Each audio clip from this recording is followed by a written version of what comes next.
اسے بے اختیار اس بدماش نما آدمی کی ذات میں اپنائیت سی محسوس ہونے لگی۔ تم بیٹھو، میں ذرا منہ پر پانی کے 2 چھینٹے مار کر آتا ہوں، طارق نے بستر سے اترتے ہوئے کہا اور خود ملحقہ باتھ روم میں گھس گیا۔ چند ثانیوں بعد وہ تولیوں سے منہ پونچھتا ہوا باتھ روم سے باہر نکلا تو یہ دیکھتے ہی ٹھٹک کر رہ گیا کہ اجنبی آرام سے ایک کرسی پر بیٹھا اس کا پستول اپنے ہاتھوں میں نچا رہا تھا۔ طارق کو اپنی حماقت پر افسوس ہونے لگا کہ وہ تکیے کے نیچے سے پستول نکالے بغیر کیوں وہاں سے نکلا، لیکن اگلے ہی لمحے اجنبی نے اس کے ذہن سے تفکرات صاف کر دیے۔ یہ بری بات ہے کہ تم نے میری بات پر آنکھیں بند کر کے اعتماد کر لیا۔ میری جگہ کوئی دشمن ہوتا تو اس وقت آسانی کے ساتھ تمہیں تمہارے ہی پستول کا نشانہ بنا سکتا تھا۔ یہ کہتے ہوئے اس نے بیٹھے بیٹھے پستول طارق کی طرف بڑھا دیا۔ طارق نے دل ہی دل میں خدا کا شکر ادا کرتے ہوئے پستول اس سے لے لیا اور مسکرانے کی کوشش کرتے ہوئے بولا، دوستی اور دشمنی چہرے پر نظر آ جاتی ہے، لیکن میں یہ نہیں سمجھ سکا کہ تم کس حوالے سے میرے دوست کہے جا سکتے ہو۔ جسے تم جواب دہ ہو وہی میرا بھی باس ہے۔ خطرناک صورت والے کے حد و حال میں گھمبیر سی سنجیدگی رچی ہوئی تھی، جیسے وہ برسوں سے ہنسنے کی صلاحیت سے محروم ہو۔ جہانگیر نے بھیجا ہے تمہیں؟ طارق نے متجسس لہجے میں سوال کیا۔ تم اسے کسی نام سے بھی پکارو، باس صرف باس ہوتا ہے، خطرناک صورت والے نے اسپاٹ لہجے میں مبہم سا جواب دیا۔ فی الحال اعتماد کی فضا قائم کرنے کے لیے یہی کافی ہے کہ میں نے تمہاری غفلت کے نتیجے میں ہاتھ آیا ہوا بھرا ہوا پستول تمہیں لوٹا دیا ہے۔ بیٹھ جاؤ اور سوچ کر میرے سوالات کے جواب دو۔ طارق کرسی کھینچ کر اس کے مقابل بیٹھ گیا تو اس نے کام کی بات چھیڑ دی۔ قتل کی واردات کے بارے میں تمہارے ساتھ پولیس کا رویہ کیسا تھا؟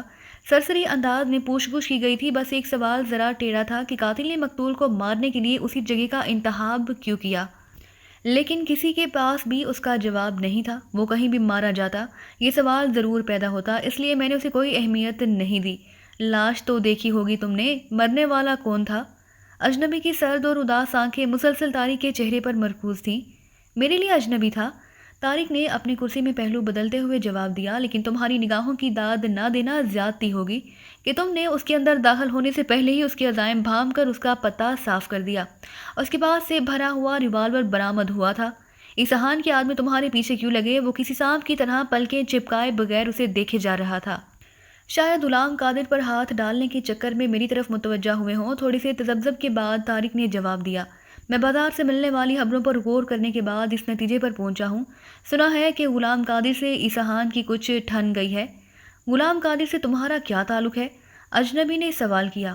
وہ میرا پرانا دوست ہے، طارق نے کہا۔ کبھی کبھار ہم کارڈز کھیلنے کے لیے جمع ہوتے رہتے تھے۔ غلام قادر آج کل کیا کر رہا ہے؟ اجنبی نے گہرا سانس لے کر کہا۔ یہ نہیں معلوم، طارق نے صاف دلی سے اعتراف کر لیا۔ ایک دوسرے کے کام کاج کے بارے میں ہم زیادہ بات نہیں کرتے۔ ویسے ان دنوں وہ خاصا خوشحال نظر آ رہا تھا۔ جو کچھ کر رہے ہو اس کے پیش نظر یہ لا علمی عجیب سی معلوم ہوتی ہے۔ اجنبی کرسی سے اٹھ گیا۔ غلام قادر آج کل ہیروئن بیچ رہا ہے؟ نہیں۔ تحیر اور بے یقینی کے عالم میں طارق اچھل پڑا۔ کون سا علاقہ تھا اس کے پاس؟ ضروری نہیں کہ شہر کا ہر شخص کسی نہ کسی علاقے میں محدود ہو، اجنبی نے ٹہلتے ہوئے کہا۔ میں بس اتنا جانتا ہوں کہ وہ ہماری سیلز فورس کا آدمی ہے۔ تم سے نہ صحیح کسی اور بڑے سے اس کا رابطہ ہوگا۔ میرا تعلق تنظیم کے انتظامی شعبے سے ہے۔ ہم سیلز فورس کو پس پردہ تحفظ فراہم کرنے کے ذمہ دار ہیں۔ مختلف مواقع پر بارہا تمہاری نگرانی کی گئی، محض یہ دیکھنے کے لیے کہ کوئی تمہاری راہ پر نہ لگا ہوا ہو۔ یہ بدقسمتی رہی کہ ایسے کسی بھی موقع پر تمہیں اور غلام قادر کو یکجا نہیں دیکھا گیا، ورنہ بروقت تمہیں اس سے دور رہنے کی ہدایت مل جاتی۔ اجنبی کی گفتگو سن کر طارق کو اپنی اہمیت کا احساس ہونے لگا۔ جب سے اس نے جہانگیر، ڈینی اور نادر کے ساتھ مل کر کسی پراسرار شخص کے لیے کام کرنا شروع کیا تھا، اس کا واسطہ ابتدا میں ڈینی اور پھر جہانگیر تک محدود رہا تھا۔ انہیں کس سے اور کس طرح ہدایات ملتی تھی یہ اسے معلوم نہیں تھا، لیکن اب پہلی بار تنظیم کا ایک اہم آدمی کھل کر اس کے سامنے آیا تھا۔ اس کا مطلب تھا کہ پراسرار باس اپنے لیے کام کرنے والوں سے کبھی بھی غافل نہیں رہا تھا، اپنے ہر آدمی کی انفرادی کارگزاری سے بھی باخبر رہتا تھا۔ اصحان کے آدمی سے چپکلش کے اس نازک دور میں اجنبی کا یوں اچانک اس سے آ ملنا اسے بہت اہم محسوس ہو رہا تھا۔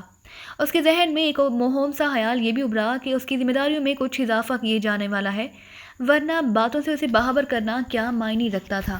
میں خود ہمیشہ محتاط رہتا ہوں، طارق نے متاسفانہ لہجے میں کہا۔ سمجھ میں نہیں آتا کہ یہ کیا ہو گیا۔ ذرا سی بے احتیاطی اس نے ٹہلتے ٹہلتے روا روی میں طارق کی گود میں پڑا ہوا پستل اٹھا لیا اور اس سے کھیلتے ہوئے بولا، جب آدمی کسی بڑے چکر میں پڑتا ہے تو اصول یہ ہوتا ہے کہ قانون شکن دھندے کرنے والے لوگوں سے دور رہے۔ صرف ان سے ہی رابطہ برقرار رکھے جن کے بغیر اپنا کام چلنا دشوار ہو۔ وہ ٹہلتے ٹہلتے رک کر مڑ گیا اور زندگی سے آری سپاٹ لہجے میں بولا، مگر شاید یہ بنیادی اصول یاد نہیں رہا۔ پہلے مقربان مارا گیا، آج کا ہنگامہ کھڑا ہو گیا۔ نہ جانے اس کا کیا انجام ہو، کیونکہ اس کے سامنے تمہاری ذات موجود ہے۔ وہ سمجھتے ہیں کہ تمہارے آدمی میں سے کسی نہ کسی پر ہاتھ ڈالنے میں کامیابی ضرور حاصل ہو جائے گی۔ طارق کے وجود میں سنسنی خیز بے چینی انگڑائیاں لینے لگی۔ اس گفتگو معنی خیز روح اختیار کرتی جا رہی تھی۔ اس کے اخذ کیے جانے والے نتائج صاف اور سادہ تھے، جس کا مطلب تھا کہ فی الحال اس کی ذات تنظیم کے رازدارانہ وجود کے لیے خطرہ بن گئی تھی۔ مجھے احساس ہے، وہ اپنے لبوں پر زبان پھیرتے ہوئے بولا، اس صورتحال کے ازالے کے لیے میں سب کچھ کرنے کے لیے تیار ہوں۔ گڈ، وہ اسپاٹ لہجے میں بولا، ہم سب ایک ہی تنظیم کے پرزے ہیں۔ تنظیم کا وجود ہماری ذاتی وقار اور پسند سے کہیں زیادہ اہم ہے۔ عام حالات ہوتے تو میں اپنی تجاویز کو باخبر کرتا اور تمہیں اسی ذریعے سے ہدایات ملتی جسے تم جوابدہ ہو، لیکن موجودہ صورتحال بہت نازک ہے، لہٰذا میں اگلے احکام ملنے تک روپوشی اختیار کرنے کا حکم دیتا ہوں۔ تم منظر عام سے غائب ہو جانے پر شاید تصادم تھم جائے، میں فوراً اس پر عمل کرنے کے لیے تیار ہوں۔ طارق نے اس کے خاموش ہوتے ہوئے کہا، دشمنوں کے اپنے وسائل بھی ہاتھ سے مضبوط معلوم ہوتے ہیں۔ شہر میں رہتے ہوئے شاید تم خود کو ان سے محفوظ نہ رکھ سکو۔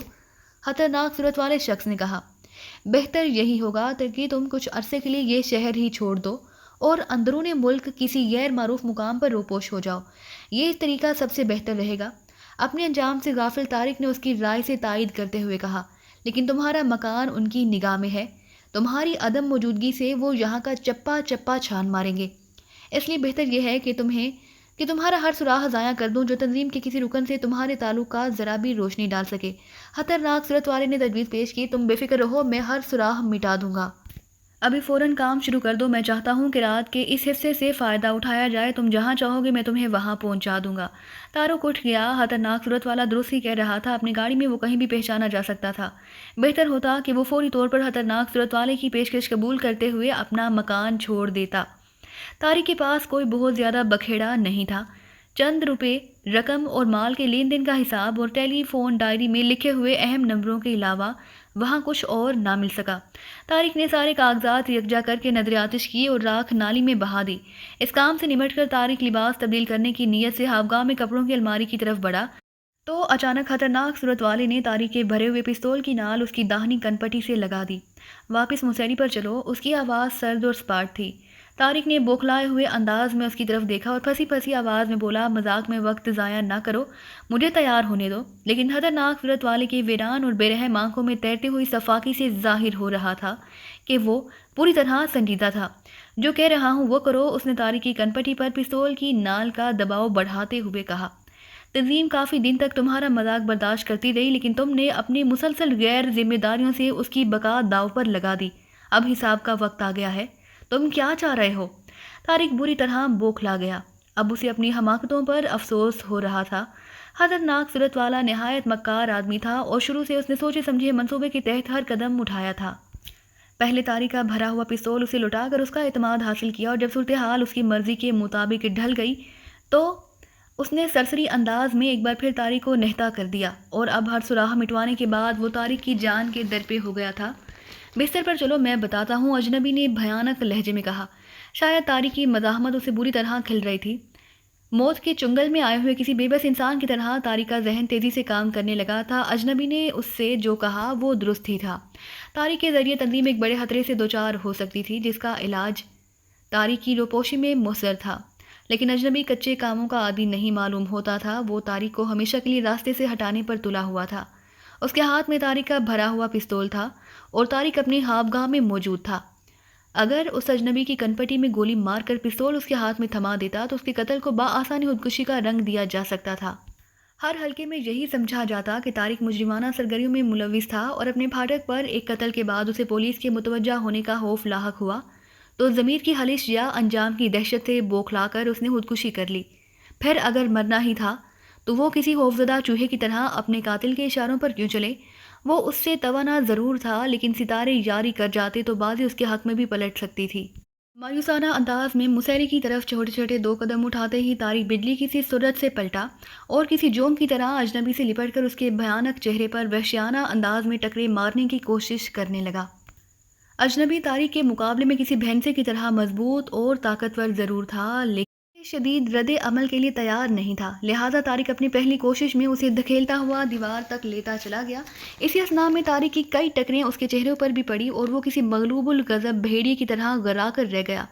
اس نے اپنا پستول والا داہنا ہاتھ سر سے اوپر اٹھایا ہوا تھا تاکہ طارق کو پستول پر ہاتھ ڈالنے کا موقع نہ مل سکے۔ اجنبی کے قدم اکھاڑ دینے میں کامیابی پر طارق کا دل شیر ہو گیا، لہٰذا جب اس کے شکار کی پشت دیوار سے ٹکرائی تو طارق نے اس کے بدن کو اپنے گرفت سے آزاد کر کے پھرتے کے ساتھ اس کی پنڈلیاں تھامنے کی کوشش کی تاکہ ٹانگیں گھسیٹ کر اپنے حریف کو سر کے بل فرش پر گرا سکے، لیکن نیچے جھکتے ہی اس کے سر پر قیامت سی ٹوٹ پڑی۔ اجنبی نے ہاتھ قوت کے ساتھ پستول کا آہنی دستہ اس کے سر پر رسید کیا اور وہ اس کی ٹانگیں پکڑنے کی حسرت دل میں لیے خود ہی فرش پر اوندا ہو گیا۔ پھر اس کی پیشانی پر وزنی جوتے کی شدید ٹھوکریں طارق کا دماغ ہلا کر رکھ دیا۔ اس کے حریف نے بے رحمی کے ساتھ ایک ٹانگ پکڑ کر اسے واپس موسیری کی طرف گھسیٹا اور خود کو بے بس پا کر طارق نے اچانک ہی پوری قوت سے مدد کے لیے چلانا شروع کر دیا۔ وہ سمجھ چکا تھا کہ اب بیرونی مداخلت کے بغیر وہ اجنبی دشمن کے چنگل سے آزاد نہ ہو سکے گا۔ طارق کی چیخوں کا خطرناک صورت والے پر فوری رد عمل ہوا اور طارق کی تیسری چیخ بلند ہونے سے پہلے اس نے طارق کی داہنی کنپٹی میں اس کے پستول سے پگھلا ہوا سیسا اتار دیا اور پھر پستول وہیں لاش کے قریب پھینک کر تیزی سے نکاسی کے راستے کی طرف ہو لیا۔ جہانگیر جب تک اکیلا تھا بے خوف اور چالاک آدمی تھا، لیکن وہ محسوس کر رہا تھا کہ شادی کے بعد اس نے اپنی ذات کو ایک نادیدہ ہول میں سمیٹ لیا تھا جس سے باہر کی دنیا اسے بھیانک اور ڈراؤنی نظر آنے لگی تھی، حالانکہ وہ برسوں اسی ماحول میں ڈنکے کی چوٹ پر پیسہ کماتا رہا تھا۔ پچھلے دنوں سے شہر میں پے در پہ رونما ہونے والے واقعات نے اسے ہلا کر رکھ دیا تھا۔ ایسا معلوم ہو رہا تھا جیسے نادانستگی میں وہ ایسی آگ لگا بیٹھا ہو جس کی شعلوں سے اپنا دامن بچانا بھی مشکل نظر آ رہا ہو۔ مہبری پر انعامات کی اسکیم توقع سے بڑھ کر کامیاب رہی تھی۔ شہر میں ایک ہفتے کے دوران اتنے بڑے پیمانے پر منشیات پکڑی گئی تھیں کہ پچھلی تاریخ میں اس کی نظیر نہیں ملتی تھی۔ شہر کے بدنام حلقوں میں ہر طرف صف ماتم بچھی ہوئی تھی۔ پھر جب اسے منشیات فروشوں کے اشتباہ کی خبر ملی تو وہ فکر مند ہو گیا۔ اس کے دل میں چور تھا اور اسے شبہ تھا کہ وہ لوگ مل بیٹھتے ہی اس نتیجے پر پہنچ جائیں گے کہ شہر میں ہر نشہ آور چیز کی بڑی بڑی کھیپیں پکڑی جا رہی تھی، لیکن ہیروئن کا کوئی کیس سامنے نہیں آیا تھا۔ ان میں سے ایک بدنام مجرم شامل تھا۔ مکھن خان سے عبداللہ تک کئی ایسے بڑے منشیات فروش تھے جن کے ہاتھ کئی انسانوں کے خون سے آلودہ تھے، لیکن کسی نہ کسی وجہ سے وہ آزادی سے دندناتے پھر رہے تھے۔ اگر ان کو شبہ ہو جاتا کہ جرائم کی دنیا میں رائج اخلاقیات سے انحراف کرتے ہوئے ہیروئن فروش اپنے مال کی مارکیٹ بڑھانے کے لیے دوسروں کے خلاف مہبری جیسا اوچھا اور گھٹیا ہتھیار استعمال کر رہے ہیں تو وہ اس کے خون کے پیاسے ہو جاتے۔ شہر کے ہیروئن فروشوں کا سرغنہ وہ خود تھا، کسی کو معلوم نہیں تھا کہ وہ کس کو جواب دے ہے۔ دوسروں کا تو اسے معلوم نہیں، وہ خود بھی B4 اور ڈینی D1 سے لا علم تھا، محض ان کے حکم بجا لانے پر مامور تھا۔ یہ درست تھا کہ وہ خود پس پش تھا، لیکن مال لانے لے جانے والے کارندوں کو اچھی طرح جانتا تھا کہ وہ جہانگیر سیٹھ کے لیے کام کر رہے ہیں۔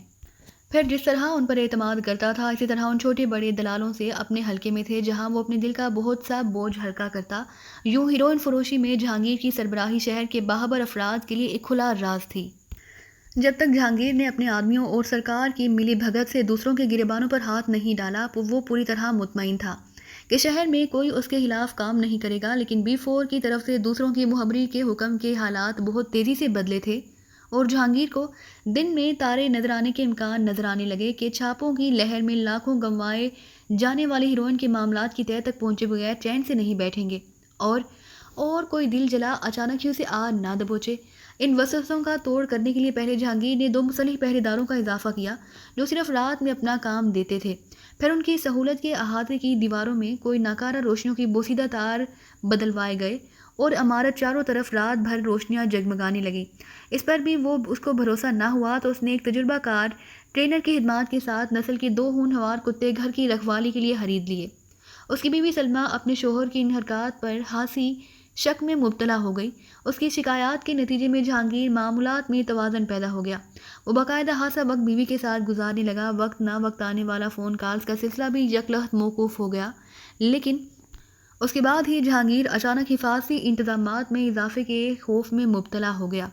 جب تک معاملہ مسلح پہرے داروں اور احاطے کی حفاظت تک محدود رہا وہ خاموشی سے اپنے شوہر کی حرکات و سکنات کو دیکھتی رہی، مگر اس نے یہ محسوس کر لیا کہ جہانگیر خاصا فکر مند تھا۔ پھر جب گھر میں خوفناک جرمن شیفرڈ کتے لائے گئے اور سر شام ہی لان پر ان کا راج ہو گیا تو وہ خاموش نہ رہ سکی۔ یہ کیا ہو رہا ہے؟ کس سے خطرہ ہے تمہیں؟ جواب جو اب یہ کتے لے آئے ہو۔ کچھ لوگ میرے دشمن ہو گئے ہیں۔ جہانگیر نے گلاس کا ایک لمبا گھونٹ لیتے ہوئے فکرمندانہ لہجے میں کہا، میں ان پر واضح کرنا چاہتا ہوں کہ میں بھی چوکنا ہوں۔ تم پولیس سے مدد کیوں نہیں لیتے؟ گھر کو تماشا بنانے کی کیا ضرورت ہے؟ احاطے میں رات بھر چراغاں دیکھ کر پاس کے لوگ کیا سوچتے ہوں گے؟ سلمیٰ کی بات معقول تھی، اس سے فوراً کوئی جواب نہ بن سکا، مگر وہ خاموش رہ کر سلمیٰ کی حوصلہ افزائی نہیں کرنا چاہتا تھا۔ اور پھر گلاس منہ سے لگا لیا۔ آتش بدامہ لاوے نے مادہ میں پہنچتے ہی اس کا دماغ منور کر دیا اور اسے ایک معقول جواب سوجھ گیا۔ یہ میں بھی جانتا ہوں ڈارلنگ، لیکن پولیس بے نام مجرموں کا پیچھا نہیں کرتی۔ انہیں میں کس کا نام دوں گا جبکہ میں خود اپنے دشمنوں سے لا علم ہوں؟ تو تمہیں ان کا وجود کا علم کیسے ہوا؟ سلمیٰ کی باز پرس منطقی ہوا کرتی تھی۔ گمنام فون کالز پر گالیاں، قتل کی دھمکیاں دی جاتی ہیں۔ وہ شراب کے سہارے ہمیشہ بہت خوبصورت جھوٹ بول لیا کرتا تھا۔ جہاں تک کہا گیا کہ میں نے پولیس سے مدد لینے کی کوشش کی تو میری زندگی کا آخری دن ہوگا۔ ان دھمکیوں کی بنیاد پر پولیس کارروائی کر سکتی ہے، سلمیٰ نے اصرار کیا۔ جہانگیر یوں ہنس دیا جیسے سلمیٰ نے کوئی احمقانہ بات کہہ دی ہو۔ تم اپنے ننھے سے ذہن کو ہلکا نہ کرو، اپنے معاملات میں خود سلجھا لوں گا۔ پولیس زیادہ سے زیادہ ایک آدھ سنتری لگا دے گا جو رات بھر گیٹ پر بیٹھا اونگتا رہے گا اور آنے والا کوئی بھی گیٹ پھانگ کر اندر آ جائے گا۔ میں انہیں اشتعال دلانے کے لیے صرف یہ احساس دلانا چاہتا ہوں کہ میں اپنے طور پر ان کے مقابلے کا اہل ہوں۔ یہ خوف ہی انہیں مجھ سے دور رکھ سکتا ہے۔ جہانگیر کی کھینچی ہوئی تصویر اتنی خوف آور تھی کہ سلمیٰ نے بحث ترک کر دی۔ بیوی کی طرف سے اسے زیادہ الجھن نہیں تھی، پریشانی اس بات کی تھی کہ ان گھمبیر حالات میں وہ بالکل تنہا رہ گیا تھا۔ B4 یا D1 پر اپنے خدشات ظاہر کر کے بزدلی کا خطاب نہیں لینا چاہتا تھا۔ طارق پہلے ہی کچھ لوگوں کی نگاہوں میں آیا ہوا تھا، اس سے میل جول میں اس قدر احتیاط برتی جا رہی تھی کہ کھمبے سے اسی گھر جانے والے ٹیلی فون کے تار کٹوا دیے گئے تھے تاکہ اضطرار کے عالم میں کہیں وہ اسے ہی فون نہ کر بیٹھے۔ ڈینی ایسے مواقع پر اپنی سدا بہار کھوپڑی سے کئی اچھی تجاویز برآمد کر سکتا تھا، لیکن اس سے رابطے کی بھی ممانعت تھی۔ لے دے کر بس نادر خان رہ گیا جو مال ٹھکانے لگانے میں ماہر تھا لیکن ذہنی مشقت سے جی چراتا تھا۔ پھر جب جہانگیر کو منشیات فروشوں کے اجتماع کی ناکامی کی خبر ملی تو ذرا اس کی جان میں جان آئی۔ اسی دوران نادر خان سے یہ شکایت بھی موصول ہوئی کہ طارق روڈ پر اس کے آدمیوں کے علاقے میں ایک پڑھا لکھا ہیروئن بیچنے لگا تھا جسے مار پیٹ کر وہاں سے بھگا دیا گیا۔ اس کا ذہن فوری طور پر طارق کی طرف مبذول ہوا جسے یونیورسٹی میں کوئی شکار پھانسا تھا، لیکن اس سے رابطے کی پابندی کی وجہ سے باز پرس ناممکن ہو کر رہ گئی تھی۔ واقعات کا تسلسل دن بدن بدترین رخ اختیار کرتا جا رہا تھا۔ پچھلے دن اخبارات میں اقرب خان کی موت کی خبر آئی۔ اسے طارق کے گھر کے عین سامنے فٹ پاتھ پر گولی ماری گئی تھی۔